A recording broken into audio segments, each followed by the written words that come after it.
మానవ జీవితం అనేది ఎక్కువ మంది ఆలోచన ఏంటంటే, పుట్టుకతోనే మనిషి జీవితం ప్రారంభమయ్యి, మరి మరణంతో మనిషి యొక్క జీవితం అనేది ముగుస్తుంది అనేది ఎక్కువ మంది ఆలోచన. నిజానికి ఈ భూమి మీద మనం పుట్టక మునుపు ఎక్కడ ఉన్నాం? లేదా ఈ భూమిని విడిచిన తర్వాత మనం ఏమవుతాం అన్నదే ఈరోజు మరి లోకానికి తెలియపోయినా, మరి దేవుడు మనకిచ్చినటువంటి వాక్యం ద్వారా ఈ భూమి మీద మనం పుట్టక మునుపు ఎక్కడ ఉన్నాం, లేదు ఈ లోకాన్ని విడిచిన తర్వాత మనం ఏమవుతాం అనే ఒక చక్కటి ఈ ప్రయాణాన్ని వాక్యంలో వ్రాయించాడు. ఏమంటే తల్లి గర్భంలోంచి భూమి మీద మనం పుట్టక మునుపు ఈ మన ప్రయాణం అనేది ఎక్కడి నుంచి సాగింది అన్నది మనం ఆలోచిస్తే, ఒక మాట మీకు జ్ఞాపకం చేస్తాను. హెబ్రీ పత్రిక 7వ అధ్యాయము 9-10 వచనాలు. హెబ్రీ పత్రిక 7వ అధ్యాయము 9-10 వచనాలు. ఇక్కడ లేవి గురించి దేవుడు రాయించాడు ఒక మాట.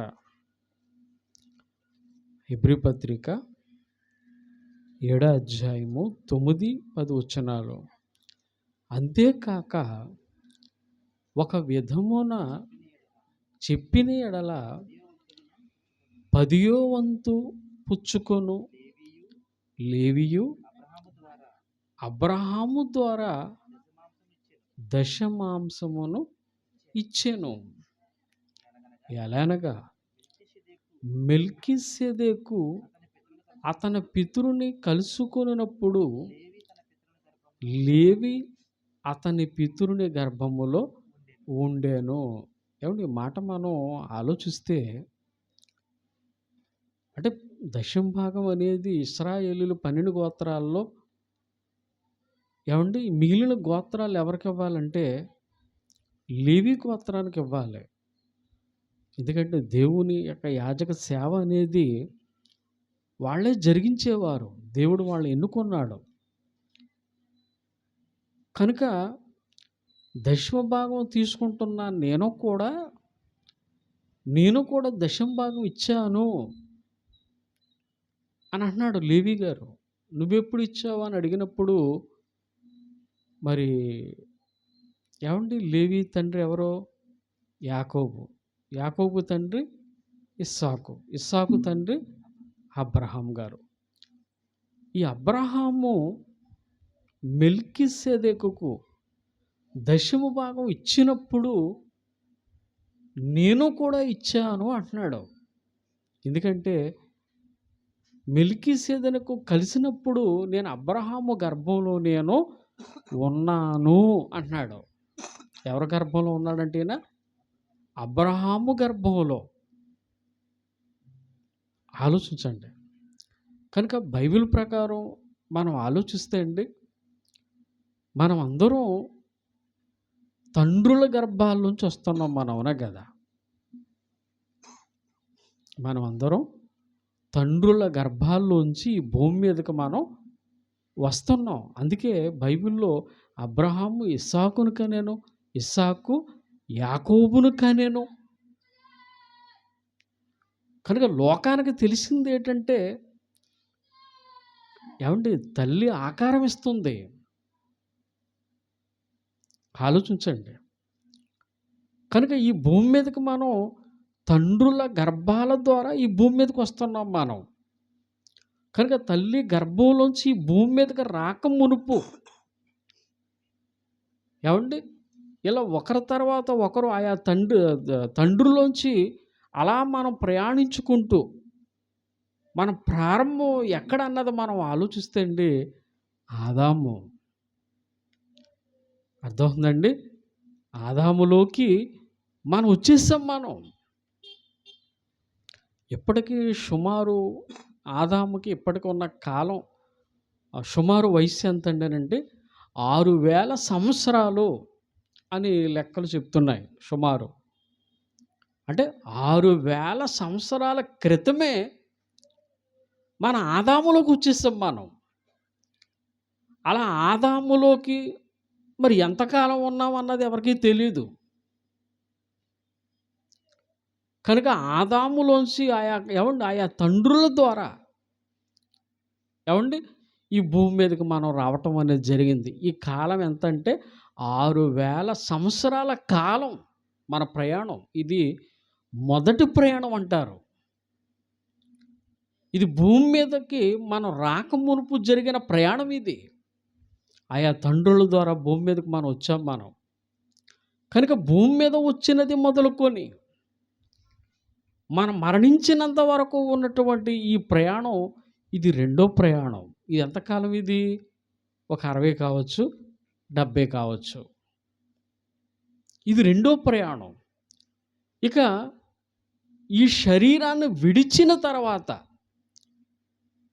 ఉన్నటువంటి ఆ కాలం లేదా ఆ ప్రయాణం అది ఎంతకాలం అంటేనండి, దాన్ని ఏమంటారంటే దాన్ని మూడవ ప్రయాణం అంటారు. ఇప్పుడు శరీరాన్ని విడిచిన తర్వాత లేదా మరణించిన తర్వాత మనం వెళ్ళబోయే ఆ ప్రయాణం అనేది మూడో ప్రయాణం. ఇక ఈ మూడో ప్రయాణం కోసం మరణం తర్వాత ఉన్నటువంటి జీవితం గురించి మరి సొలొమోను గారు ఒక మాట అంటారు. ప్రసంగి 6:12లో నరులు చదువమ్మ 6:12 ప్రసంగి గ్రంథం 6:12 నీడవలె తమ దినములన్నీ వ్యర్థముగా గడుపుకొను మనుష్యుల బ్రతుకునందు ఏది వారికి క్షేమకరమో ఎవరికి తెలియను. వారు పోయిన తర్వాత ఏమి సంభవించునో వారితో ఎవరు చెప్పగలరు. కనుక అంటే వారు చనిపోయిన తర్వాత, వారు పోయిన తర్వాత ఏం జరుగుతుందో ఎవరు చెప్పగలరు? దేవుడే చెప్పగలడు. దేవుడే రాయించాడు బైబిల్లో. ఆలోచించండి. కనుక మరి ఈ చనిపోయిన తర్వాత మరి వీళ్ళందరూ ఎక్కడికి వెళుతున్నారు, వీళ్ళు ఏమైపోతున్నారు అన్నది మనం ఆలోచిస్తే అండి, చనిపోయిన ప్రతి మనిషి వీళ్ళు ఎక్కడికి వెళుతున్నారో దేవుడు ఒక మాట రాయించాడు బైబిల్లో. ఒకసారి ఆ మాట మనం జ్ఞాపకం చేసుకుందాం. కీర్తన 89:48 కీర్తన గ్రంథం 89 48 మరణమును చూడక బ్రతుకు నరుడెవడు? మరణము చూడక బ్రతుకు నరుడెవడు? పాతాళము వశము కాకుండా తన్ను తాను తప్పించుకొనగలవాడు ఎవడు అంటున్నాడు. చూడండి, అంటే చనిపోయిన ప్రతి మనిషి ఖచ్చితంగా ఎక్కడికి వెళతారంటేనండి, పాతాళానికి వెళతారు. ఇది మన మూడో ప్రయాణం. ఆలోచించండి. వీటి గురించి మనం భూమి మీద ఉండగా మనం తెలుసుకోవాలండి. ఎక్కడికైనా ఒక ప్రాంతం నుంచి మరొక ప్రాంతానికి మనం వెళుతున్నామంటే ముందుగా మనం తెలుసుకుంటాం. మనం అవునా కదా? ఎక్కడికి వెళ్ళాలి, ఎక్కడ దిగాలి, దిగిన తర్వాత మనం ఉంటున్న ఆ ఇంటికి మనం ఎలా చేరుకోవాలి, ఎలాగైతే ముందుగా మనం తెలుసుకుంటామో, అలాగే చావు తర్వాత మనం ఎక్కడికి వెళ్ళాలో, మన గమ్యస్థానం మన భూమి మీద ఉండగానే మనం తెలుసుకోవాలి. దేవుడు చాలా చక్కగా మరి వాక్యంలో రాయించాడు. అక్కడికి వెళ్ళిన తర్వాత కంగారు పడ్డం కాదు. చాలామంది తెలుసుకోక ముందు అడగరు, చేయరు. అక్కడికి వెళ్ళిపోయి మొత్తం ఊరంతా తిరిగేస్తారు. అవునా కదా? అర్థం ఉందండి. ఇప్పుడంటే మరి సెల్ వచ్చింది. మరి సెల్ రాకముందు ఇప్పుడైతే లొకేషన్ పెట్టేస్తున్నారు. అవునా కదా? వెతుక్కునే పని లేదు. మరి ఒకప్పుడు వెళ్ళాలంటే అన్నీ కనుక్కోవాలి, తెలుసుకోవాలి. మరి చావు తర్వాత మనం ఎక్కడికి వెళతాం? ఏ లోకానికి వెళతాం? ఇవన్నీ మరి భూమి మీద ఉండగా మనం తెలుసుకోలేదనుకోండి, నిజంగా మన జీవితం అనేది మన బ్రతుకు ఒక అర్థం ఉండదు. కనుక నిజంగా తెలివైన వాళ్ళైతే ముందుగానే తెలుసుకుంటారు. ఆలోచించండి. కనుక మరణము చూడక బ్రతుకు నరుడెవడు? పాతాళము వశము కాకుండా తను తాను తప్పించుకొనగలవాడు ఎవడు అంటే, ఖచ్చితంగా మరణించిన ప్రతి మనిషి పాతాళానికి వెళ్ళవలసిందే. మనకి బైబిల్ ప్రకారం ఎన్ని లోకాలు ఉన్నాయంటే, ఎన్ని లోకాలు ఉన్నాయి? 3 లోకాలు ఉన్నాయి. అవునా కదా? 7 లోకాలు కాదు, 3 ఉన్నాయి. అవునా కదా? ఒకసారి ఆ మాట కూడా మీకు చూపెడతాను. మొదటి పేతురు పత్రిక, ఫిలిప్పీ పత్రిక 2వ అధ్యాయము 9వ వచనము. ఫిలిప్పీ పత్రిక 2వ అధ్యాయము 9వ వచనము. అందుచేతను పరలోకమందు ఉన్నవారిలో కానీ, చూడండి, పరలోకం అనే మాట కనబడుతుంది ఇక్కడ. రెండోది, భూమి మీద ఉన్నవారిలో కానీ, భూలోకం. మూడోది, భూమి క్రింద ఉన్నవారిలో కానీ ప్రతి వాని మోకాలును యేసు నామమున వంగునట్లు. అంటే ఇక్కడ 3 లోకాలు కనబడుతున్నాయి. అవునా కదా?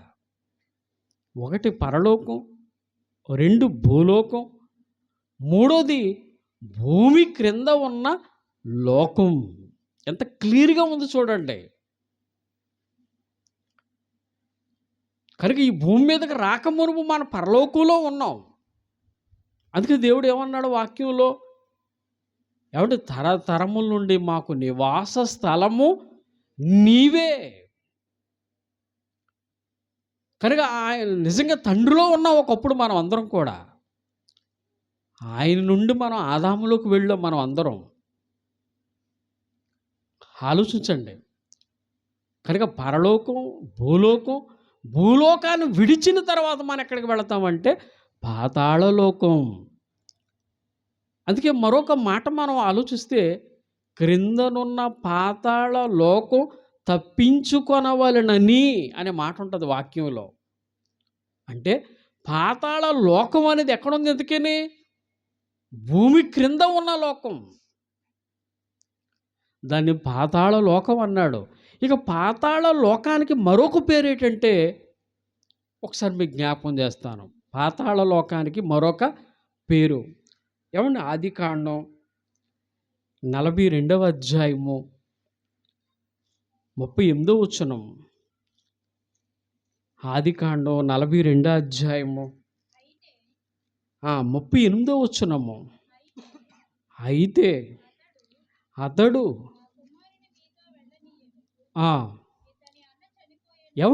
మరి వృద్ధాప్యంలో యాకోబు ఏమంటున్నాడో చూడండి.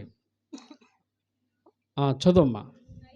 అయితే అతడు నా కుమారుని మీతో వెళ్ళనీయను, ఇతని అన్న యోసేపు చనిపోయాను, ఇతడు మాత్రమే మిగిలి ఉన్నాడు. మీరు పోవు మార్గమున ఇతనికి హాని సంభవించిన ఎడల నెరసిన వెంట్రుకలు గల నన్ను మృతుల లోకములోనికి దుఃఖముతో దిగిపోవునట్లు. ఏమండి, ఏ లోకం అంటే ఇది? మృతుల లోకం. ఆలోచించండి.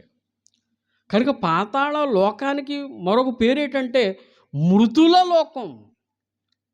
కనుక చనిపోయిన ప్రతి ఒక్కరూ ఖచ్చితంగా వీళ్ళు ఎక్కడికి వెళ్ళాలి అంటే ఈ మృతుల లోకానికి వెళ్ళాలి, పాతాళ లోకానికి వెళ్ళాలి.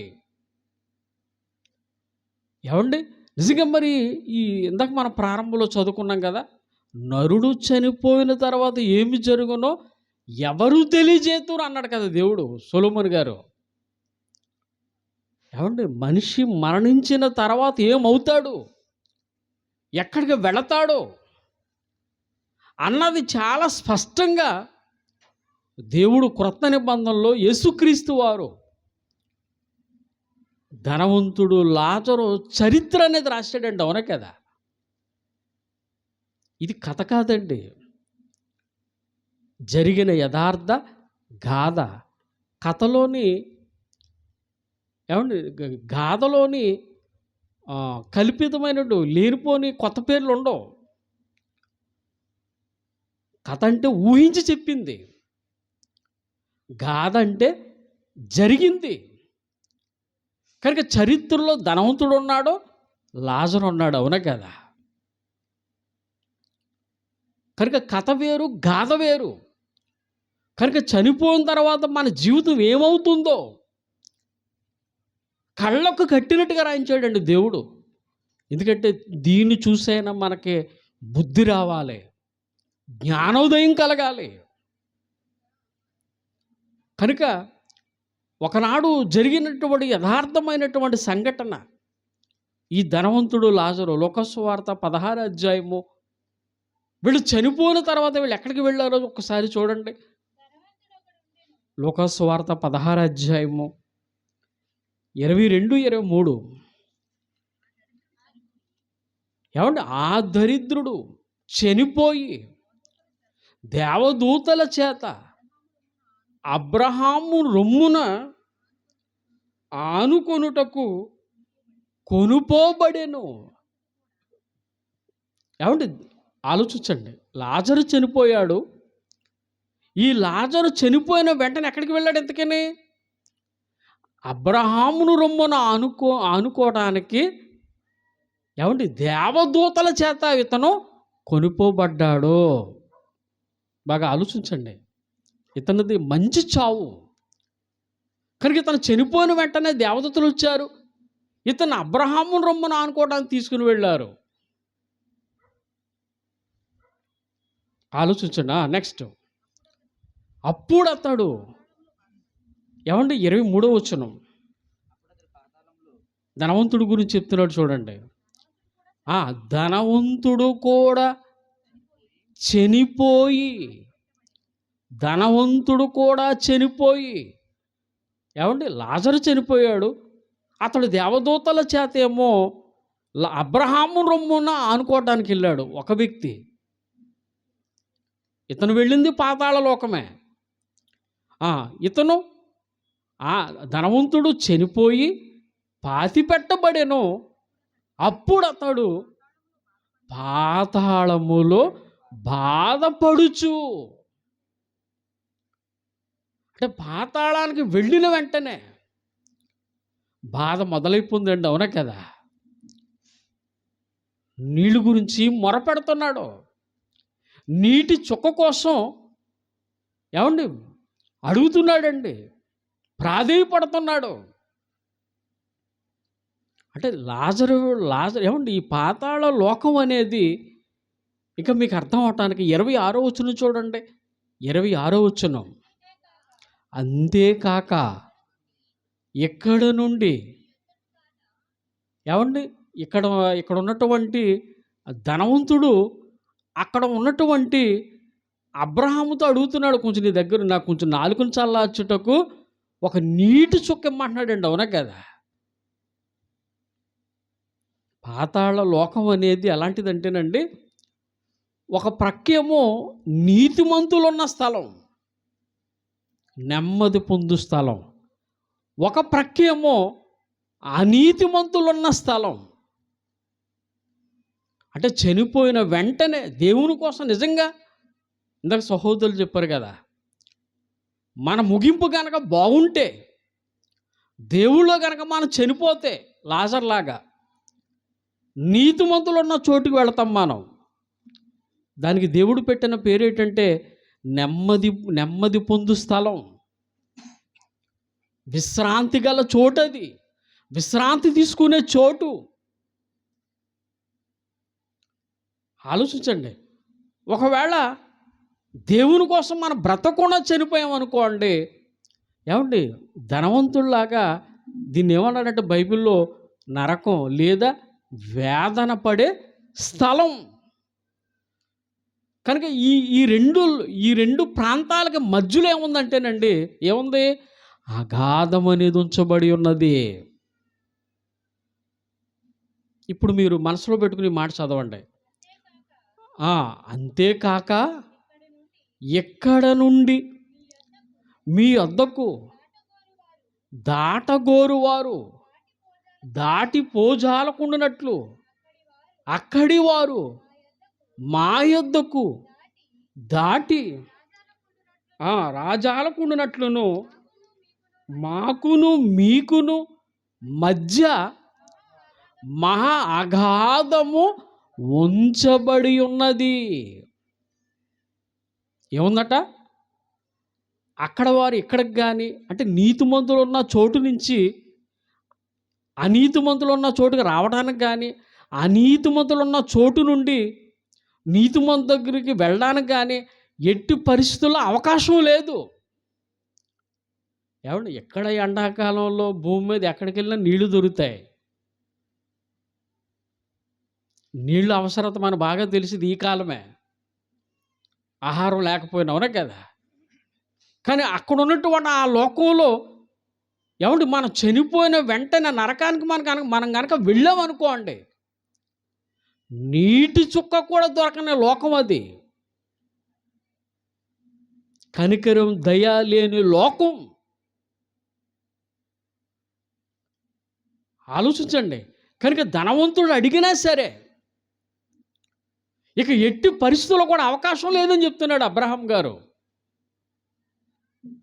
కనుక అక్కడ వారు ఇక్కడికి కానీ, ఇక్కడ వారు అక్కడికి కానీ వెళ్ళడానికి వీలు లేకుండా మన ఇద్దరికీ మధ్యలో ఏముందంటే అగాధం ఉంచబడి ఉన్నది. కనుక అక్కడ ఉన్నటువంటి అగాధం అది ఎలాంటిదంటేనండి, ఎట్టి పరిస్థితుల్లో ఆత్మ కూడా దాటలేని పరిస్థితి అండి. అంటే కొన్ని సెంట్రల్ జైలు పరిస్థితి మనకు తెలుసు, అవునా కదా? ఎత్తైన గోడలు, మరలా పైన ఏముంటాయి, మరలా కరెంటు తీగలు, అవునా కదా? అంటే ఎట్టి పరిస్థితుల్లో కూడా ఖైదీ తప్పించుకోవడానికి వీలుండదు. నేరం చేసిన వాళ్ళు ఏమంటే భూమి మీద ఇక్కడ ఉన్నటువంటి సెంట్రల్ జైళ్ళు మరి ఇంత పటిష్టంగా ఇంత భద్రంగా ఉన్నప్పుడు ఏమండి, చనిపోయిన తర్వాత పాతాళానికి ఒక ఆత్మ కనుక వెళ్ళిందనుకోండి, ఎట్టి పరిస్థితుల్లో ఏమండి ఇక దాటడానికి వీలు ఉండదండి. ఆలోచించండి. కనుక ఇందులో ఈ నెమ్మది పొందే స్థలానికి మరొక పేరు ఏంటంటే పరదైసు. ఏమంటారు దీనికి బైబిల్ ప్రకారం? పరదైసు. అందుకే దొంగతో యేసుక్రీస్తు వారు ఏమన్నారు? సిలువలో దొంగ మారిన తర్వాత, నేడు నువ్వు నాతో కూడా పరదైసులో ఉందువు. కనుక చనిపోకముందు నీతిమంతుడిగా మనం చనిపోతే, చనిపోయిన వెంటనే పాతాళ లోకంలో మనం ఎక్కడికి వెళతామంటే నీతిమంతులు ఉన్న చోటుకు వెళతాం. పరదైసు, నెమ్మది పొందు స్థలం. ఏమంటే మధ్యలో అగాధం. ఒకవేళ దేవుని కోసం మనం బ్రతకలేదనుకోండి, అర్థమవుతుందండి? ఇందాక చదివించారు కదా, 100 మంది పిల్లలు కానీ సరిగా సమాధి చేయబడక. ఇంకా అలాంటి జీవితం ఎందుకు ఇంతకని? చూసారా, ఎంత బ్రతుకు బ్రతుకు ఇంటి వెనకాల చచ్చిపోయి అంటారు కదా. లోకంలో బాగా సంపాదించి ఒక క్షణంలో ఎక్కడికి వెళ్ళిపోతారు వీళ్ళు? పాతాళం, నరకం. కనుక అతను సంపాదించిన దానివల్ల ఏంటి అతనికి ఉపయోగం? మీరు ఆలోచించండి. కనుక ధనవంతుడు భూమి మీద ఉండగా ధనవంతుడు చనిపోయాడు. ఒక క్షణంలోనే వెళ్ళిపోయాడు అతను. ఒక క్షణంలోనే అతని పరిస్థితి ఏంటంటే కటిక బీదవాడు, కటిక దరిద్రుడు. కనుక ఒక నీటి చుక్క కూడా దొరకని పరిస్థితి. ఎలాంటి లోకం అండి! ఏమండి, భూమి మీద ఉన్నటువంటి ఎండాకాలం ఆలోచిస్తే, ఈ ఎండాకాలాన్ని దేవుడు అందుకే పెట్టాడు. చాలామందికి కాలం తిట్టుకుంటారు, అవునా కదా, ఏటి ఎండలో, ఏటి ఈ వాతావరణం అని.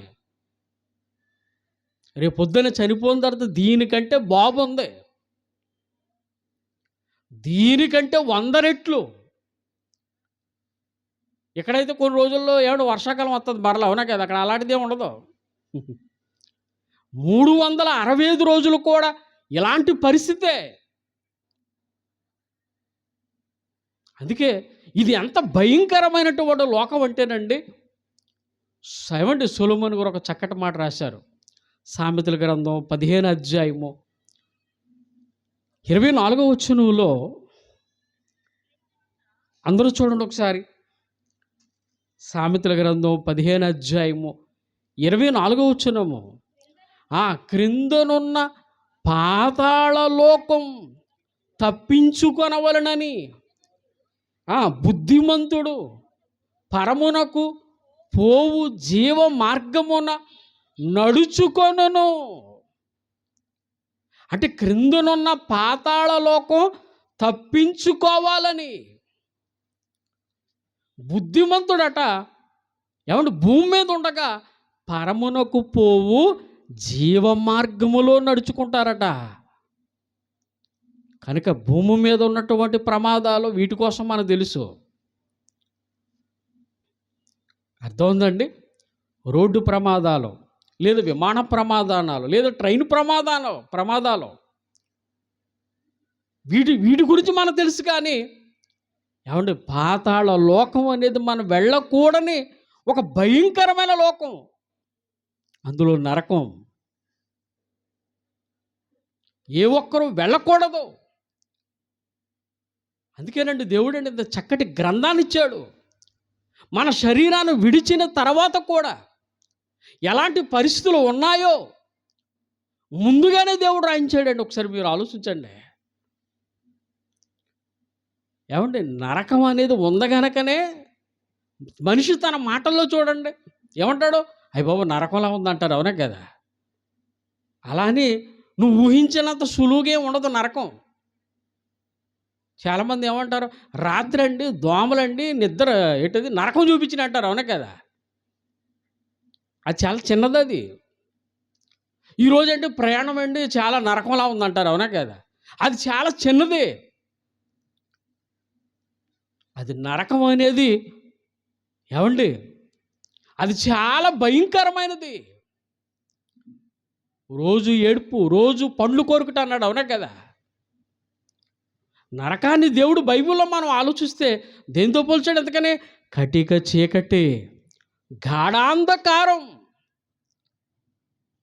ఏమండి, ఈ వేసవకాలంలో కరెంటు పోతే చూడండి ఎలా ఉందో వాతావరణం. కరెంటు పోయి మీరు ఉండగలరా? మానసికంగా మనమే నలిగిపోతాం. ఒకసారి మీరు ఆలోచించండి. ఏమండి, ఈ వేసవ కాలంలోనే నిద్ర పట్టక, కరెంటు లేక ఇక్కడున్న ఈ వాతావరణమే తట్టుకోలేకపోతున్నారు. నిద్ర సరిపోక మానసికంగా అదొకలాగైపోతున్నారండి, అవునా కదా. ఒకసారి మీరు నరకాన్ని మీరు ఊహించుకోండి. అది చాలా భయంకరమైనది. అది ఏదో ఒకసారి నేను చచ్చిపోయిన తర్వాత చూసి వస్తాను, ఆవిడ మారిపోతానంటే కుదరదు. అది నిజంగా అలా కనుక వచ్చిందనుకోండి అందరూ మారిపోతారు. కానీ దానివల్ల నీ గొప్పతనం ఏం లేదు. ఏదో ట్రిప్ ఏద్దాం అన్నట్టు. కనుక అందుకే అన్నాడు యేసుక్రీస్తు వారు, చూచి నమ్మిన వారి కంటే చూడక నమ్మిన వారు ధన్యులు. కనుక ఎంతోమంది ఆ లోకాన్ని తప్పించుకోవాలని, ఏమండి భూమి మీద వాళ్ళు ఏం చేశారంటే పరమునకు పోవు జీవ మార్గమున నడుచుకున్నారు. వాళ్ళు ఎవరు? వాళ్ళు బుద్ధిమంతులు, జ్ఞానవంతులు. వాళ్ళు చాలా పొదుపుగా, జాగ్రత్తగా, భయంతో, భక్తితో ఆ లోకం కోసం వాళ్ళు బ్రతికారండి. క్రింద ఉన్న నరకం తప్పించుకోవాలని. తెంగరోళ్ళు కాదు, లేదంటే వాళ్ళకి జ్ఞానం లేక కాదు. వాళ్ళ ఆస్తులు ఇచ్చారు, వాళ్ళ జీవితాలు త్యాగం చేశారు, ఏమంటే నీతిగా బ్రతికారు. దేవుని కోసం వాళ్ళు ఏమైపోయారంటే హతసాక్షులు అయిపోయారు. కారణం ఏంటంటే క్రింద ఉన్నటువంటి ఆ పాతాళం, ఆ నరకం, ఆ భయంకరమైనటువంటి ఆ నరకాన్ని తప్పించుకోవాలని ఉన్న ఆ చిన్న జీవితంలో కష్టాలైన, ఇబ్బందులైన, ఏమండి లేమైనా దేవుని కొరకు నిలబడి ఓర్చుకొని దేవుని కోసం బ్రతికారండి భక్తులు అందరూ కూడానే. ఆలోచించండి. అదే అంటున్నాడు, క్రిందనున్న ఆ పాతాళ లోకము తప్పించుకొనవలనని బుద్ధిమంతులట పరమునకు పోవు జీవ మార్గమున నడుచుకుంటారో. కానీ ఎవరు బుద్ధిమంతులు? ఆలోచించండి. పరలోకం కోసం భూమి మీద బ్రతుకుతున్న వాళ్ళు, పరలోకం కోసం భూమి మీద ఆలోచిస్తున్న వాళ్ళు, పరలోకం కోసం తమ జీవితాన్ని పెట్టుబడిగా పెడుతున్న వాళ్ళు. ఆలోచించండి, వాళ్ళ బుద్ధిమంతులు. ఏమండి నిజంగా ఈ పాతాళం గురించి మనం ఆలోచిస్తే ఒక చక్కటి మాట ఉందండి. సామెతల గ్రంథం 27వ అధ్యాయము 20 వచనము. సామెతల గ్రంథం 27వ అధ్యాయము 20 వచనము. ఆ పాతాళమునకును అగాధ కోపమునకును తృప్తి కానేరదు, అలాగుననే నరుల దృష్టి తృప్తి కానేరదు. అంటే పాతాళానికి ఏం లేదండి, ఇంతకనే తృప్తి లేదు. రోజుకి ఎంతమంది అండి? 10, 20, 50, 100 భూకంపం వల్ల, వరదల వల్ల ఈరోజు ఎన్నో వందలాది మంది వెళ్ళిపోతున్నారండి ఆ లోకానికి. ఒకసారి ఆలోచించండి. ఇక పాతాళం ఎవరిని పట్టుకుంటుందో ఒక మాట మీకు జ్ఞాపకం చేస్తాను. ఏమండి యోబు గ్రంథం ఒక 5 నిమిషాలు. యోబు గ్రంథం 24వ అధ్యాయము 19 వచనము. యోబు గ్రంథం 24వ అధ్యాయము 19 వచనము. అనావృష్టి చేతను, ఉష్ణము చేతను, మంచు నీళ్ళు అంటే వేడి వలన ఎగసిపోవునట్లు పాతాళము పాపము చేసిన వారిని పట్టుకొనును. అది ఎవరినది అరెస్ట్ చేస్తుందట? ఈరోజు మనుషులు చేసినటువంటి దొంగతనాలు, హత్యలు, అత్యాచారాలు, ఏమండి ఎలాగైతే ఆ మనిషిని బంధిస్తున్నాయో, ఆ మనిషిని వాళ్ళని ఏమండి పట్టుకునేటట్లు చేస్తాయో, అవును కదా, వాళ్ళ హత్య వాళ్ళ అరెస్ట్ చేయించింది. వాడు ఎక్కడున్నా సరే అరెస్ట్ చేస్తారు, ఎందుకంటే అతను హత్య చేశాడు. ఆలోచించండి. అలాగే పాతాళమట పాపము చేసిన వారిని పట్టుకొనును. నిన్ను పట్టుకుంటుంది. లారీ కింద చచ్చిపోయినా, ప్రమాదంలో చనిపోయినా, ఎక్కడ చనిపోయినా సరే వెంటనే అరెస్ట్ చేస్తుంది. మనం చేసిన ప్రతి పాపం మనల్ని ఏం చేస్తుందంటే బంధిస్తుంది. చాలా ఏమండి నిజంగా చాలా కట్టుదిట్టమైనటువంటి లోకం అది. ఎక్కడైనా మనం పారిపోవచ్చేమో కానీ ఒక రాష్ట్రం నుంచి మరొక రాష్ట్రానికి, అవునా కదా. లేదా ఒక దేశం నుంచి మరొక దేశానికి తప్పించుకోవచ్చు. కానీ ఎట్టి పరిస్థితుల్లో కూడా నరకం నుంచి తప్పించుకున్నవాడు భూమి మీద ఎవరో లేరు. కనుక మన పాపం మనల్ని ఏం చేస్తుంది? బంధిస్తుంది. ఆలోచించండి. ఇక పాతాళానికి ఎవరు వెళ్ళిపోతారు? ఎవడు ముగించేస్తారండి యెషయా గ్రంథం. ఎవరెవరు వెళతారో ఆ నరకం, పాతాళంలో నరకానికి ఎవరు వెళతారో దేవుడు ముందుగానే రాయించాడు. యెషయా గ్రంథం 5వ అధ్యాయము 14వ వచనము. అందుచేతను పాతాళము గొప్ప ఆశ పెట్టుకొని అపరిమితముగా తన నోరు తెరుచుచున్నది. ఏమండి? పెద్ద నోరు తెరుస్తుందట. అబ్బాయి ఈరోజు ఎంతమంది వచ్చేసారని పాతాళానికి. వారిలో ఎవరెవరు వెళ్తున్నారట పాతాళంలో నరకానికి? గనులు. అంటే గనులు అంటే ఎవరు అనుకుంటున్నారు? Cinema stars, mega stars, super stars వీళ్ళందరూ వెళ్ళిపోతారు, అందులో అనుమానం లేదు. అర్థం ఉందండి? అనేక మంది నాశనానికి నడిపించేవాళ్ళు, అనేక మంది నరకానికి తీసుకుని వెళ్ళిపోతున్న వాళ్ళు. ఎంతమంది చెడిపోతున్నారు ఈ సినిమాలు చూసి ఒకసారి మీరు ఆలోచించండి. ఆడికి అత్తెట్టుకుంటే ఈడికి అత్తెట్టుకుంటాడు, ఆడు గొడ్లట్టుకుంటే ఈడికి గొడ్లట్టుకుంటాడు. అవునే కదా? ఈడు కుమ్మేసి సెంట్రల్ జైల్లో ఊసలకి ఎట్టతారని సంగతి ఈడు తెలియదు ఎందుకనే. ఈరోజు ఎంతమంది ఈరోజు యువత పాడైపోతున్నారు ఒకసారి మీరు ఆలోచించండి. కనుక ఎవరు వెళ్ళిపోతారంటే అందులోకి? గనులు. రెండోది ఎవరంటే సామాన్యులు. సామాన్యులు అంటే ఎవరు? మనమే. ఐహిక విచారాలతో అది లేదు ఇది లేదని అండి వీటికి లొంగిపోయి దేవుని కోసం ఆలోచించలేని వాళ్ళు.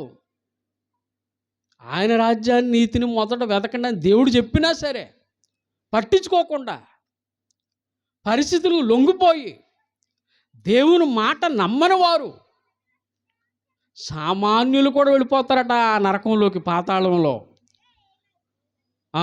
మూడోదమ్మా, ఘోష చేయవారును.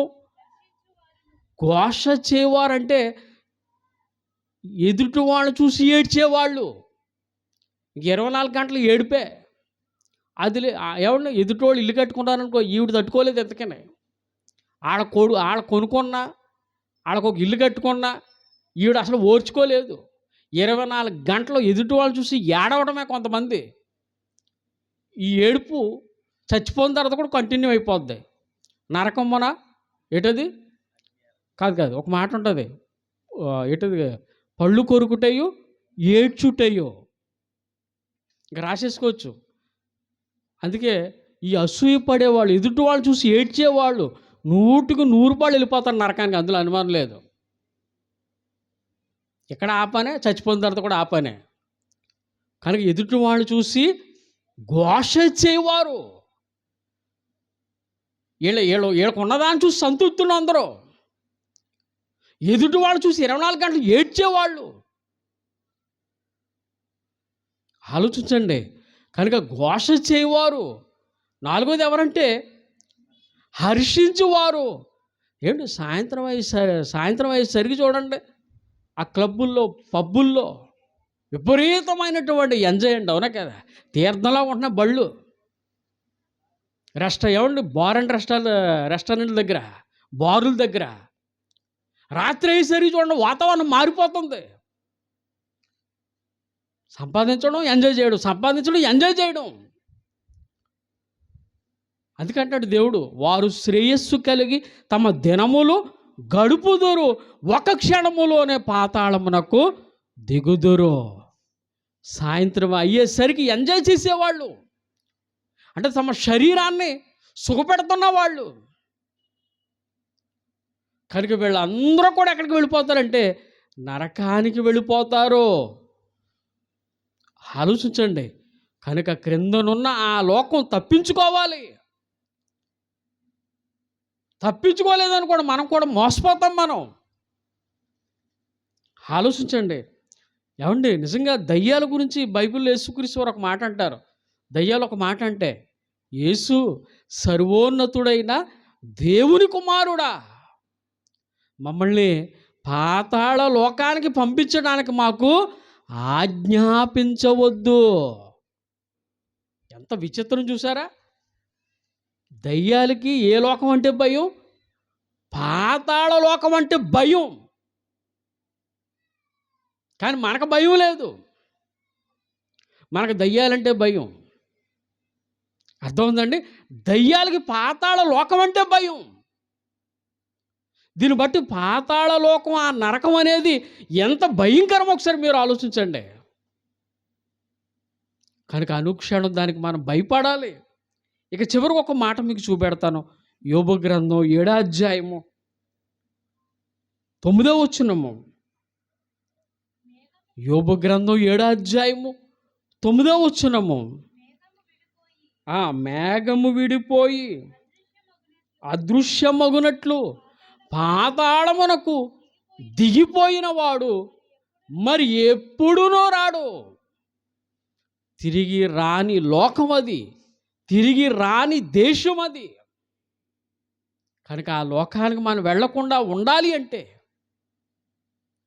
అందుకేనండి దేవుడు ఏమండి ఎండాకాలం ఎంత భయంకరమైన ఎండలో, ఎంత భయంకరమైన వాతావరణం ఈ సంవత్సరం. మరి ఇదే ఎలా ఉంటే రేపు పొద్దున నరకం పరిస్థితి ఎలా ఉంటుంది మీరు ఆలోచించండి. అక్కడ ఆత్మ చావదు, అగ్ని ఆరదు. కనుక మరణించక మునుపే దేవుడు మనకు అవకాశం ఇచ్చాడు. ఆ లోకానికి, మా పాతాళములో నరకానికి వెళ్లకుండా ఉండాలి అంటే యేసుక్రీస్తు వారు నడిచిన మార్గంలో మనం నడిస్తేనే ఏమండి మనం మరణించిన తర్వాత ఆ క్రింద ఉన్న నరకం మనం తప్పించుకోగలం. లేకపోతే అక్కడికి వెళ్ళిపోతాం. మనం అక్కడికి వెళ్ళామా శిక్ష ఎంతకాలం అనుకుంటున్నారు? యుగ యుగాలు. కనుక ఆ భయంకరమైన పరిస్థితి, ఆ లోకంలోకి ఎట్టి పరిస్థితుల్లో మనం వెళ్లకుండా ఉండాలనే ఏమండి క్రీస్తు నడిచిన ఆ బాటలో మనం నడవాలి అనే చక్కటి గ్రంథాన్ని ఇచ్చాడు. కనుక దేవుని మాటలు వినండి, ఆలోచించండి, దాని ప్రకారం మనం నడుచుకోవాలి. ఓకే, ప్రార్థన చేసుకుందాం. మహోన్నతుడైన మా తండ్రి, విన్న మాటలు